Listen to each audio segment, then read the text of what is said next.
नमस्कार, जय हिंद। मैं आपका Deepak sir A to Z street पर आप सभी का बहुत बहुत स्वागत करता हूं। सभी साथी सिलेबस आने के बाद इस बात को बिल्कुल भी न सोचें कि सिलेबस में क्या समस्याएं हैं या पेपर का लेवल जो टफ रहने वाला है, इसके लिए आप परेशान मत होइएगा। मैं उसी लेवल से आपको पढ़ाने वाला हूं जिस लेवल का आपका सिलेबस है। तो A to Z स्ट्रीट पर आपको परेशान होने की आवश्यकता नहीं है। अगर आप A to Z स्ट्रीट पर हैं तो आपको वही लेवल दिया जाएगा जिस लेवल से आपके एग्जाम में प्रश्न पूछे जाएंगे। तो पहला प्रश्न हमारा जो है वो सामने देखते हैं। पहला प्रश्न हमारा क्या है? पहला प्रश्न जो हमारा है वो ध्यान से देखिए, राष्ट्रीय आपातकाल किस अनुच्छेद से संबंधित है? ठीक है, राष्ट्रीय आपातकाल किस अनुच्छेद से संबंधित है, इस चीज को यहाँ पर दर्शाया गया है। तो बेटा यहाँ पर समझने का प्रयास करिएगा। साथ ही यहाँ पर ध्यान से देखिए कि राष्ट्रीय आपातकाल पूछ रहा है आपसे। राष्ट्रीय आपातकाल क्या है? आपसे पूछ सकता है राष्ट्रपति शासन क्या है, किस अनुच्छेद से संबंधित है। वित्तीय आपातकाल क्या है, वित्तीय आपातकाल क्या है। ये तीन तरीके से आपसे एग्जाम में प्रश्न पूछता है। तो अगर राष्ट्रीय आपातकाल कहेगा नेशनल इमरजेंसी, तो आप बताएंगे आर्टिकल 352। राष्ट्रपति शासन के बारे में अगर आपसे पूछेगा तो साथीगण आप क्या बताएंगे? आर्टिकल 356। और वित्तीय आपातकाल के बारे में आपसे पूछेगा तो आप आर्टिकल 360 के बारे में बताने वाले हैं। इस तरीके से प्रश्न आपके एग्जाम में पूछे जा सकते हैं। तो पहला तो आप समझ गए होंगे कि राष्ट्रीय आपातकाल है, 356 राष्ट्रपति शासन है और 360 वित्तीय आपातकाल है। और 368 की अगर हम बात करें तो यह संविधान संशोधन प्रक्रिया से संबंधित है। किससे संबंधित है? संविधान संशोधन प्रक्रिया। तो संविधान संशोधन प्रक्रिया से संबंधित है यह आर्टिकल 368। तो इंपॉर्टेंट जो आर्टिकल हैं वो भी आपके एग्जाम में महत्वपूर्ण भूमिका निभाने वाले हैं। तो आप जरा यहाँ पर हम कुछ और समझ लेते हैं, इसके अलावा भी कुछ चीज और समझ लेते हैं। सबसे पहले हम लोग बात कर लेते हैं राष्ट्रीय आपातकाल की। तो राष्ट्रीय आपातकाल आर्टिकल किसमें है? तो आर्टिकल आपका 352 है। राष्ट्रीय आपातकाल की उद्घोषणा कौन करता है? तो राष्ट्रीय आपातकाल की उद्घोषणा कौन करेगा? घोषणा कौन करेगा? तो राष्ट्रीय आपातकाल की उद्घोषणा राष्ट्रपति करता है। कौन करता है? राष्ट्रपति। लेकिन किसकी सलाह पर करता है? तो आप सभी मित्र क्या बताएंगे? मंत्री, जो प्रधानमंत्री होता है, प्रधानमंत्री, या हम कह सकते हैं मंत्री परिषद की सलाह पर। तो मंत्री परिषद की लिखित सिफारिश पर, लिखित सिफारिश पर, ठीक है, मंत्री परिषद की लिखित सिफारिश पर राष्ट्रपति क्या करेगा? राष्ट्रपति उद्घोषणा कर सकता है। किसकी उद्घोषणा कर सकता है राष्ट्रपति? तो राष्ट्रपति उद्घोषणा कर सकता है राष्ट्रीय आपातकाल की। किसकी घोषणा कर सकता है? राष्ट्रीय आपातकाल की घोषणा कर सकता है। और राष्ट्रीय आपातकाल में आपको याद रखना है मूल अधिकार निलंबित हो जाते हैं। क्या निलंबित हो जाते हैं? जो मूल अधिकार हैं वह निलंबित हो जाते हैं, केवल दो मूल अधिकारों को छोड़कर। कौन कौन से दो छोड़कर जो निलंबित नहीं होते हैं? तो आर्टिकल 20 और 21। कौन सा? आर्टिकल 20 और 21 को छोड़कर बाकी सभी मूल अधिकार आपके निलंबित हो जाते हैं। अब ये बात आ गई कि राष्ट्रीय आपातकाल लगाया क्यों जाता है, क्या कारण होते हैं? तो राष्ट्रीय आपातकाल के 3 कारण हो सकते हैं लगाने के। तो कौन कौन से वो 3 कारण हो सकते हैं जिसकी वजह से राष्ट्रीय आपातकाल लगाया जाता है? तो पहला कारण होता है युद्ध हो रहा हो, युद्ध होने की स्थिति में, युद्ध होने की स्थिति में। और दूसरा वहां आक्रमण की आशंका, वहां आक्रमण की आशंका, ठीक है, वहां आक्रमण की आशंका। या आपका हो सकता है सशस्त्र विद्रोह। क्या हो सकता है मित्रगण? आप क्या बताएंगे? तीसरा कारण हो सकता है सशस्त्र विद्रोह। इसको ही पहले आंतरिक अशांति कहा जाता था। क्या कहा जाता था? आंतरिक अशांति कहा जाता था, तो इसी का नाम बदलकर सशस्त्र विद्रोह रखा गया। तो 3 कारण होने पर राष्ट्रीय आपातकाल की उद्घोषणा राष्ट्रपति के द्वारा कर दी जाती है। 3 बार आपातकाल लग चुका है, ठीक है, 3 बार आपातकाल लग चुका है। पहली बार लगा था 1962 में चीन से युद्ध होने के कारण, दूसरी बार लगा था 1971 में पाकिस्तान और बांग्लादेश की आज़ादी से संबंधित युद्ध के कारण, और तीसरी बार लगा था 1975 में। तो 1975 में जब लगा था, ये लगा था आंतरिक अशांति के कारण। किसके कारण लगा था? आंतरिक अशांति के कारण लगा था। यह 1975 से 77 चला, यह 1971 से 77 चला, या 1962 से 68 तक चला था। तो इस तरीके से आपातकाल से संबंधित जो प्रश्न बनेगा वो आप सभी मित्रगण आसानी से कर पाएंगे। अगला प्रश्न है, भारतीय मूल संविधान हस्तलिखित किसने किया? तो पहला ऑप्शन है प्रेम बिहारी नारायण रायजादा ने, दूसरा वसंत कृष्ण वैद्य ने, तीसरा भीमराव अंबेडकर ने, और चौथा जवाहरलाल नेहरू ने। तो मित्र आपसे क्या पूछा है? दोस्त आपसे यहाँ पूछा है भारतीय मूल संविधान किसने हस्तलिखित किया? तो सुनिए, भारतीय मूल संविधान की कहानी को समझिए। तो भारतीय मूल संविधान अंग्रेजी भाषा में लिखा गया था। पहली बार भारतीय मूल संविधान किस भाषा में लिखा गया? आप बताएंगे। इंग्लिश में लिखा गया था, अंग्रेजी भाषा में लिखा गया था।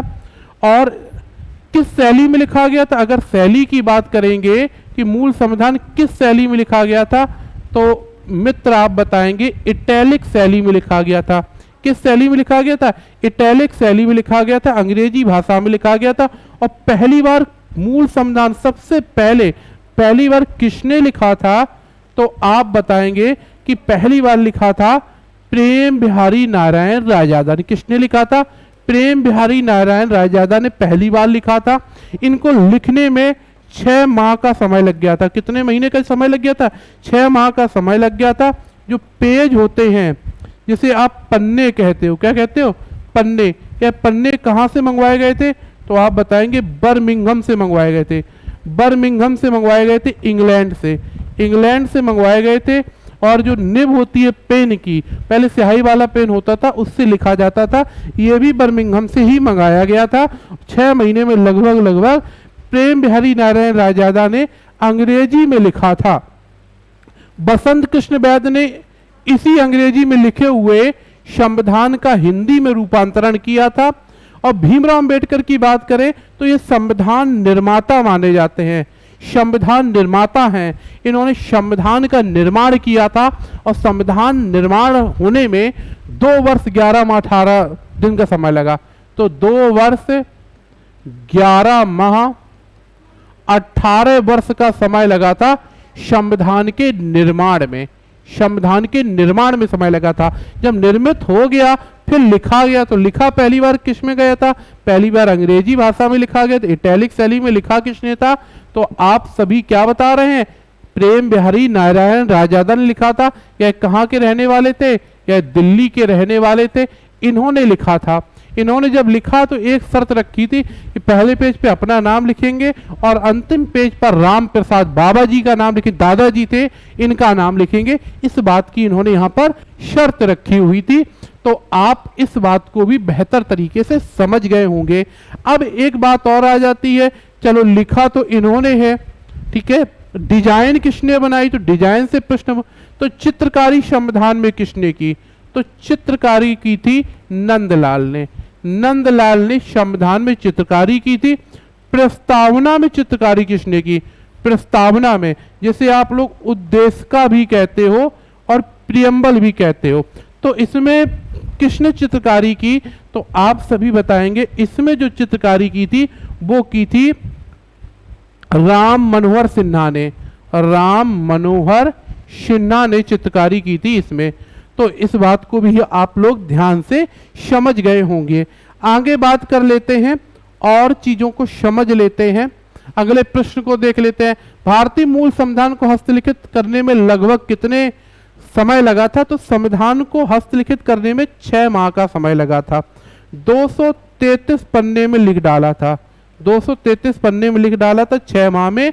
और ये पन्ने और निब ये सब बर्मिंघम इंग्लैंड से मंगाए गए थे। ये बात आपको बता दी।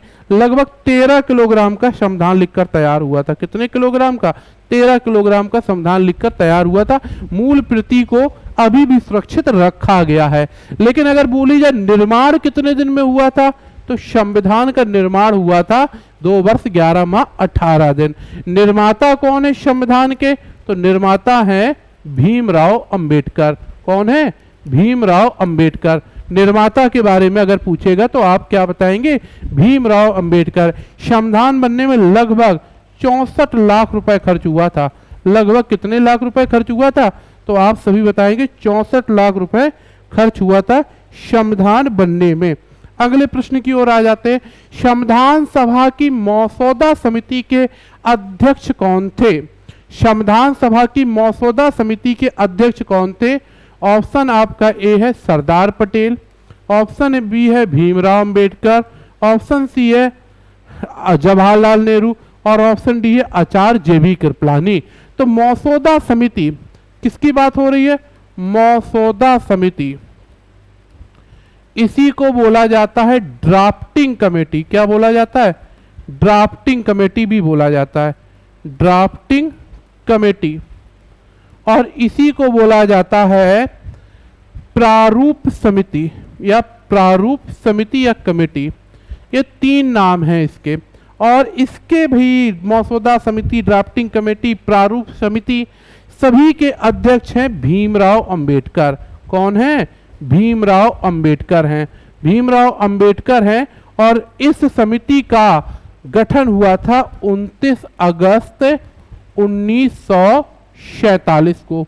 तो आप सभी समझ गए होंगे प्रारूप समिति या मसौदा समिति या ड्राफ्टिंग कमेटी कुछ भी पूछा जाए तो आप बताएंगे इसका गठन हुआ था 29 अगस्त 1947 को। इसके अध्यक्ष थे भीमराव अंबेडकर और इसी समिति ने संविधान को रूप दिया था।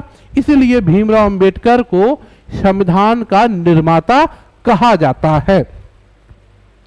अगर हम बात करें, कभी कभी प्रश्न कई प्रकार से आपके एग्जाम में बन जाते हैं और समितियां आपसे पूछ लेता है, समितियां आपसे पूछ लेता है।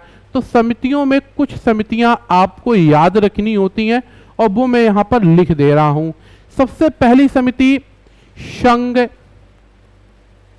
संघ शक्ति समिति, संघ संविधान समिति, संघ संविधान समिति, प्रारूप समिति। इसके अलावा आपकी और भी प्रमुख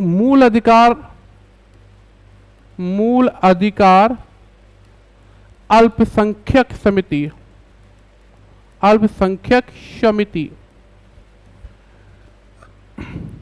इसके अलावा प्रांतीय समिति या हम कह रहे थे प्रांत संघ संविधान समिति भी बोल सकते हैं, ठीक है, प्रांत संविधान समिति भी कह सकते हैं। और कुछ ऐसी समितियां आपको इसलिए याद है क्योंकि संघ जहां लगा होगा JL नेहरू इसके अध्यक्ष थे, प्रारूप समिति के भीमराव अंबेडकर अध्यक्ष थे, मूल अधिकार अल्पसंख्यक समिति के सरदार पटेल अध्यक्ष थे, प्रांतीय के भी सरदार पटेल, क्योंकि प्रांतों को एक करने वाला कौन था? सरदार पटेल था। अब अगली समिति पूछ लेता है प्रक्रिया समिति, संचालन समिति, संचालन समिति, राज्यों के लिए समिति। 8वीं कौन सी है? राज्यों के लिए समिति। तो ये इस तरीके से पूछेगा। प्रक्रिया और संचालन के थे राजेंद्र प्रसाद और राज्यों के लिए जो समिति थी उसके थे जवाहरलाल नेहरू, JL नेहरू। तो ये 8 बड़ी समितियां थी। कभी कभी पूछ लेता है राष्ट्रध्वज तदर्थ समिति के अध्यक्ष तो कौन थे? तो राजेंद्र प्रसाद थे। ठीक है, चलिए अगला प्रश्न देखिए। राष्ट्रपति के महाभियोग प्रस्ताव में कौन शामिल नहीं होता है? तो पहले तो ये समझो कि राष्ट्रपति के चुनाव में शामिल कौन होता है। तो ध्यान से देखो पहले कि भाई राष्ट्रपति के चुनाव में शामिल कौन नहीं होता है। ऑप्शन ए क्या है, लोकसभा और राज्यसभा के मनोनीत सांसद, दूसरा है विधानसभा के मनोनीत विधायक, तीसरा राज्यसभा के मनोनीत सांसद, इनमें से कोई नहीं। तो जरा फटाफट आप लोग ध्यान से देख लेंगे और इसका उत्तर देने का प्रयास करेंगे। देखिए, पहले राष्ट्रपति के चुनाव की अगर हम बात करें तो राष्ट्रपति के चुनाव में कौन कौन शामिल होता है, तो लोकसभा, राज्यसभा, विधानसभा। लोकसभा के सभी निर्वाचित सदस्य, सभी निर्वाचित जो चुने जाते हैं उन्हें निर्वाचित कहते हैं, जिन्हें चुना जाता है, चुनाव के माध्यम से आते हैं। राज्यसभा के सभी निर्वाचित सदस्य, निर्वाचित सदस्य। और विधानसभा है 28 राज्यों में विधानसभा है और 2 केंद्र शासित प्रदेशों में है। तो यहाँ के सभी निर्वाचित विधायक, निर्वाचित विधायक, निर्वाचित विधायक। तो आपने क्या ध्यान दिया कि राष्ट्रपति के चुनाव में लोकसभा के सभी निर्वाचित सांसद, राज्यसभा के सभी निर्वाचित सांसद, विधानसभा की बात करें तो 28 राज्यों की विधानसभाओं के सभी निर्वाचित विधायक और 2 कौन है, 2 केंद्र शासित प्रदेशों दिल्ली और पांडुचेरी के निर्वाचित विधायक। कौन शामिल नहीं हो रहा, विधान परिषद शामिल नहीं हुई, विधान परिषद शामिल नहीं हुई। तो राष्ट्रपति के चुनाव में विधान परिषद शामिल नहीं होती है। तो अब बात आ गई हटाने, राष्ट्रपति को हटाने। महाभियोग प्रस्ताव की प्रक्रिया भारत में केवल एक व्यक्ति के लिए आती है, केवल एक को हटाने के लिए। किसे, राष्ट्रपति को। तो महाभियोग प्रस्ताव भारत में केवल एक ही व्यक्ति को हटाने के लिए आता है और वो राष्ट्रपति को हटाने के लिए आता है। ठीक है, अब यहां पर समझो जरा मैं क्या कह रहा हूं। मैं यहां पर कह रहा हूं हटा तो दिया, अब ये महाभियोग प्रस्ताव, यहां तो चुनाव की बात होगी कि चुनाव में शामिल कौन होता है, हटाने में कौन शामिल होता है। तो केवल लोकसभा शामिल होगी, राज्यसभा शामिल होगी, विधानसभा और विधान परिषद दोनों को शामिल नहीं करते, इनको भी शामिल नहीं करते हटाने में, महाभियोग में। लेकिन यहां सभी लोग होते हैं, निर्वाचित भी आ जाएंगे और मनोनीत भी आ जाएंगे। तो निर्वाचित और मनोनीत यानी लोकसभा और राज्यसभा में निर्वाचित थे, यहां सभी आ जाएंगे, निर्वाचित हट जाएगा, यानी सभी सदस्य, यानी संसद के सभी सदस्य भाग लेते हैं राष्ट्रपति के महाभियोग प्रस्ताव। लोकसभा और राज्यसभा के मनोनीत सांसद, ठीक है, लोकसभा के और राज्यसभा के मनोनीत सांसद, विधानसभा के मनोनीत विधायक, राज्यसभा के मनोनीत। तो यहां पर तीनों ही ऑप्शन आपके क्या, कौन शामिल नहीं होता। तो भैया लोकसभा और राज्यसभा के मनोनीत तो शामिल होते हैं, विधानसभा के मनोनीत विधायक शामिल होते हैं क्या, नहीं होते हैं। तो यही ऑप्शन आपका सही हो जाए, क्योंकि राज्यसभा के मनोनीत शामिल होंगे, राज्यसभा लोकसभा के भी मनोनीत शामिल होंगे, विधानसभा शामिल ही नहीं होगी। तो ये बात समझ गए। महाभियोग प्रस्ताव की प्रक्रिया किसमें है, तो आर्टिकल 61 में महाभियोग प्रस्ताव की प्रक्रिया है। महाभियोग प्रस्ताव की प्रक्रिया आर्टिकल 61 में है और यह कहां से ली गई, अमेरिका के संविधान से ली गई है। ठीक है, तो राष्ट्रपति के चुनाव में मनोनीत को शामिल नहीं किया जाता है, लेकिन हटाने में शामिल कर लेते हैं। ठीक है, समझ गए होंगे आप सभी। और इस बात का भी थोड़ा ध्यान रखना है कि केवल भारत में राष्ट्रपति को ही हटाने के लिए महाभियोग प्रस्ताव की प्रक्रिया को लाते हैं, जिसे आर्टिकल 61 के तहत। राष्ट्रपति को पद से हटाया जाता है आर्टिकल 56 के तहत, क्योंकि राष्ट्रपति का कार्यकाल आर्टिकल 56 में दिया हुआ है, लेकिन हटाने की प्रक्रिया, महाभियोग प्रस्ताव की प्रक्रिया आर्टिकल 61 में दी गई है। आगे देख लेते हैं। राष्ट्रपति की अनुपस्थिति पर उपराष्ट्रपति अपना त्यागपत्र किसे देता है। अगर राष्ट्रपति पद पर नहीं है, अगर राष्ट्रपति पद पर नहीं है तो ध्यान से सुनिए, अगर राष्ट्रपति पद पर नहीं है तो उपराष्ट्रपति की बात आ रही है। ठीक है, अब ये उपराष्ट्रपति है, उपराष्ट्रपति को शपथ कौन दिलाता है, तो आपको पता है राष्ट्रपति दिलाता है। कौन दिलाएगा, राष्ट्रपति। उपराष्ट्रपति त्यागपत्र किसे देता है, तो आप बताओगे त्यागपत्र भी किसे देता, राष्ट्रपति को। लेकिन अब जरा समझिए, उपराष्ट्रपति को त्यागपत्र देना है और राष्ट्रपति पद पर नहीं है, तो यह त्यागपत्र किसे देगा, तो ध्यान रखना है, अगर राष्ट्रपति की अनुपस्थिति पर उपराष्ट्रपति अपना त्यागपत्र किसे देगा, सुप्रीम कोर्ट के मुख्य न्यायाधीश को, किसे देगा? सुप्रीम कोर्ट के मुख्य न्यायाधीश को अपना त्यागपत्र देगा। ठीक है, समझ गए ना? सुप्रीम कोर्ट के मुख्य न्यायाधीश को अपना त्यागपत्र देगा। ठीक है, अगर राष्ट्रपति अपने पद पर नहीं होता तो कार्यवाहक राष्ट्रपति उपराष्ट्रपति को बनाया जाता है, उपराष्ट्रपति भी अपने पद पर नहीं होगा तो कार्यवाहक राष्ट्रपति भी सुप्रीम कोर्ट के मुख्य न्यायाधीश को बनाया जाता है।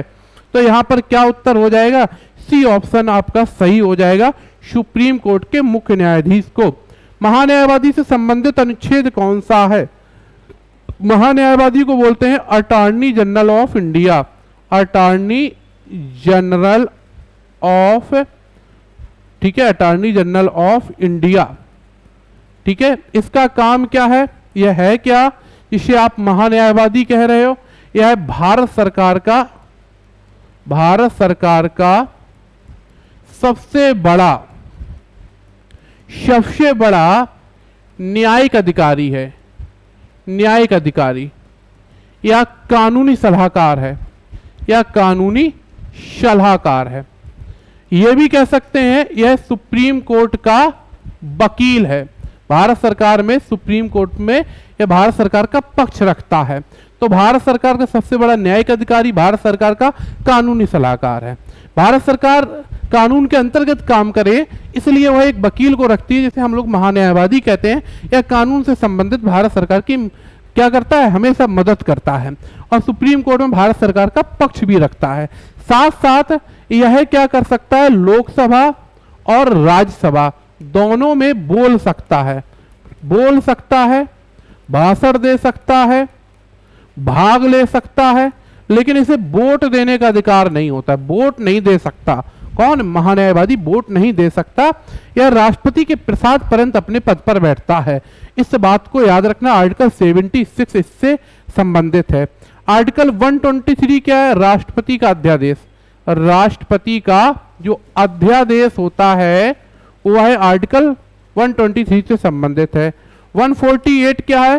CAG, controller auditor general of India, नियंत्रक एवं महालेखा परीक्षक। ये किस आर्टिकल में है? तो आप सभी बताएंगे 148 में। 143 में क्या है? राष्ट्रपति को सुप्रीम कोर्ट सलाह देता है, राष्ट्रपति को सुप्रीम कोर्ट सलाह दे सकता है और राष्ट्रपति ले सकता, मानने के लिए बाध्य नहीं है। लोकसभा अध्यक्ष को शपथ कौन दिलाता है? तो लोकसभा अध्यक्ष को शपथ कौन दिलाता है? तो सुनिए, लोकसभा का जो अध्यक्ष होता है वह शपथ धारण नहीं करता। ठीक है, उस पद की कोई शपथ नहीं होती। ठीक है, कोई शपथ नहीं होती, शपथ नहीं लेता। डी ऑप्शन सही हो जाएगा। आगे देखिए, भारत का नियंत्रक एवं महालेखा परीक्षक किस अनुच्छेद में है? अभी बताया था 148 में है और यह वास्तव में संचित निधि का प्रहरी कहलाता है। किसका? संचित निधि। संचित निधि को आर्टिकल 266 में पढ़ा जाता है।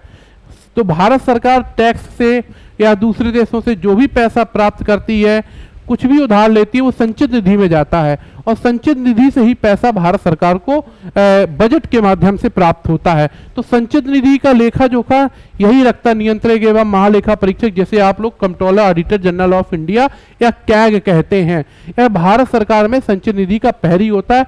आर्टिकल 148 में इसके बारे में पढ़ा जाता है। भारत सरकार का सबसे बड़ा कानूनी सलाहकार कौन होता है? तो भारत सरकार का सबसे बड़ा कानूनी सलाहकार महान्यायवादी होता है। अभी बताया था भारत सरकार का कानूनी सलाहकार। तो मैंने क्या बताया था? भारत सरकार का कानूनी सलाहकार कौन होता है? तो महान्यायवादी होता है। ठीक है, अब मैं आपसे एक प्रश्न पूछ रहा हूं, आप इस प्रश्न का हमें उत्तर जरूर करिएगा कमेंट बॉक्स में। ठीक है, कमेंट बॉक्स में हमें एक प्रश्न का उत्तर जरूर करिएगा। ठीक है, ये क्या है? संविधान सभा में कुल कितनी महिला सदस्य थी? इस प्रश्न का उत्तर कमेंट बॉक्स में जरूर दीजिएगा। तो इस क्लास में इतना ही रहेगा और कल से क्लास आपका जो सिलेबस आया है उस सिलेबस के अकॉर्डिंग टॉपिक बाय टॉपिक आपकी क्लासेज मिलने वाली हैं आपको। तो आज की क्लास में इतना ही रहेगा। जय हिंद। सभी हमारे प्यारे साथी पढ़ाई बहुत अच्छे से करते रहेंगे, आपका लेवल लेकर मैं चलूंगा, आपको कोई भी समस्या नहीं आने दूंगा, बेहतर रिजल्ट आपको मिलेगा। नमस्कार।